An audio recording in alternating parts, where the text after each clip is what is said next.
அமெரிக்காவின் H-1B visa விதிகளில் செய்யப்பட்டுள்ள புதிய மாற்றம் இந்திய தொழில்நுட்ப நிபுணர்கள் மற்றும் இந்திய வம்சாவளி குடும்பங்களில் பெரும் கவலையை ஏற்படுத்தியுள்ளது.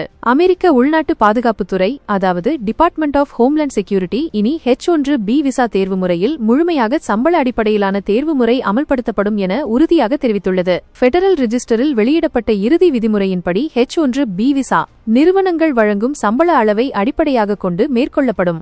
H-1B விசா பெறுபவர்களில் பெரும்பான்மையை கொண்டுள்ள இந்தியர்கள், குறிப்பாக கிரீன் கார்டு பெறுவதில் பல ஆண்டுகள் காத்திருக்கும் நிலை உள்ளதால் இந்த மாற்றத்தை மிகுந்த கவனத்துடன் கவனித்து வருகின்றனர். இந்த மாற்றம் அதிக திறன் கொண்ட பணியாளர்கள் தேவைப்படும் பணியிடங்களில் உள்ள குறையை சரி செய்வதற்கும் அமெரிக்க தொழிலாளர்களின் சம்பளம் மற்றும் வேலைவாய்ப்புகளை பாதுகாப்பதற்கும் கொண்டுவரப்பட்டதாக விளக்கமளிக்கப்பட்டுள்ளது. இந்த திட்டம் மூலம் அமெரிக்க பணியாளர்கள் பாதிக்கப்படுவதை தடுக்கவே இந்த நடவடிக்கை எனவும் தெரிவிக்கப்பட்டுள்ளது.